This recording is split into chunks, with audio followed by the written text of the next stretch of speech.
through my fingers. The willow, lifting empty arms to the sky, belongs wholly to the moon tonight in its whiteness that is whiter than all things white. There are changes in everything, a slow dying from green to gray. Leaves fall as if poisoned, are reduced to rust, and the sycamore has nothing more to give. Light from the stars conveys an incandescence that defies the bleakness of the night, while songs from the wind fall unscripted on the snow. And it's a gorgeous poem, but yet you can see the transition. Yes. Yeah, the sadness in it. Yes. The emptiness. Yeah, well, Yes. I mean, it's a wonderful thing to Yes. really love somebody, but Yes. when you lose that person, Yes. it's a terrible void. And I feel that's why she never showed me these poems, because I felt that it was too hard for her to discuss them with me, because they all represented, in a way, the loss of my father. Yeah. And that's why she never told me about them. However, she wrote a terrific poem about our home in Brookville, which was very nice. And our home in Brookville really was my parents' paradise.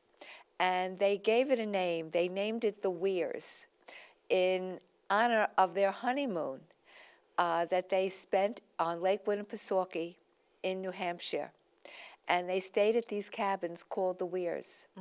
And our home represented paradise to them. And that's all really that they needed throughout their marriage.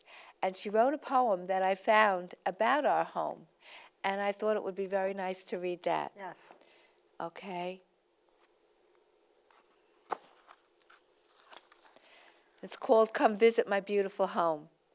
Oh, come visit my beautiful home, a friendly, inviting enclave where I will entrance you with ancient pines and cool mountain glens, haunting in spectacle, where unique formulations of fabulous food will delight you, and debonair crowds with polished expertise will welcome you, with bursts of gracious ambiance and delectable delights, rewarding surprises for one and all, a lavish lunch, and bites of bliss, and genuflecting guests.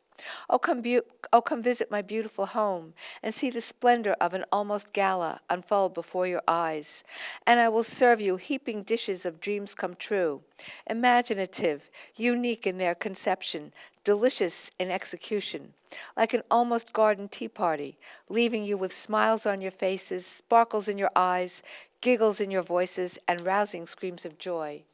Oh, come visit my beautiful home, my pinnacle of paradise, and experience dancing in the courtyards, lawns of rolling splendor, illuminated offerings, love and great brilliance, memories of happiness, magnanimous gifts, and more. Oh, come visit my beautiful home. And She liked her house. Yes, she did. Did your mother ever tell you what inspired her, where the poems came from? She never did.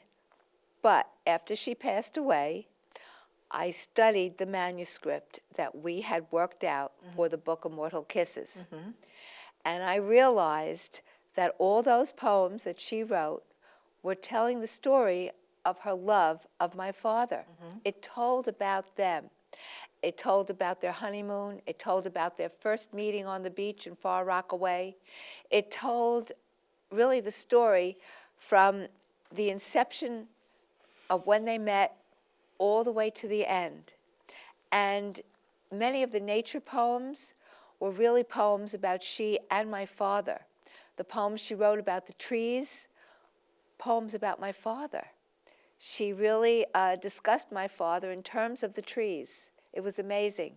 And when I realized that, I couldn't get over it. And then I knew what all these poems were about. I knew her raison d'etre. Right. I That knew that. That was her focus. That's she did it. right. I have an excerpt from a book called Ireland. It was written by Frank Delaney, and he talks about what a poem is. And I'd just like to read a little bit sure. of it, because I always wonder, that's a question that I as an author get all the time. Where do you get your ideas from? Right. For a poet, where do you get your inspiration Right. from? So, as you probably know, nobody can actually write a poem. There is no such act as writing a poem. That's not how poems are made. Oh yes, there's the physical business of pen, ink, and paper, but that isn't whence the poem comes. Nor may you send out and fetch a poem from where it's been living. No, like it or like it not, you have to wait for a poem to arrive. The people we call poets, by which I mean true, real poets, they're merely very keen listeners who've learned to recognize when a poem's dropping by. Then they copy down what the poem's telling them in their heads. After that, they tidy up the writing, ask their wives, sisters, or daughters, notice only women, to Right. type it out for them. And so the poem's finished, next to be seen on the pages of some august publication in the Northern Hemisphere where they pay you minus tuppence per line and hope you don't visit them naked and roaring for more cash. The thing about true poets is they never have to wait. Some people are born lucky. They long to eat a hazelnut, and the next thing a man walks past their front door with a bag of nuts and offers them one. Or a woman who likes a fruit called a mango stands at her window, and below in the street she sees a dark and handsome stranger who holds up his hand and offers her the only mango this side of Rangoon. Poets are like that with poems. No sooner do they listen out than a poem swoops down, whispers something to the top of their heads, and they feel it flowing down into their brain, down along their arm, into their fingers, and out onto the pages in black letters. And poems are like angels. They often visit, but you've got to be watching out for them, and you've got to believe in them to benefit from their gifts. Ireland has a great many poets because we've a quiet country here with empty fields and silent lanes where it's very easy to hear poems when they come by. Reminds me of your mother's garden. Yes. That's very interesting. Yes, I I like love that this, theory. yeah. Yes. Here. Okay.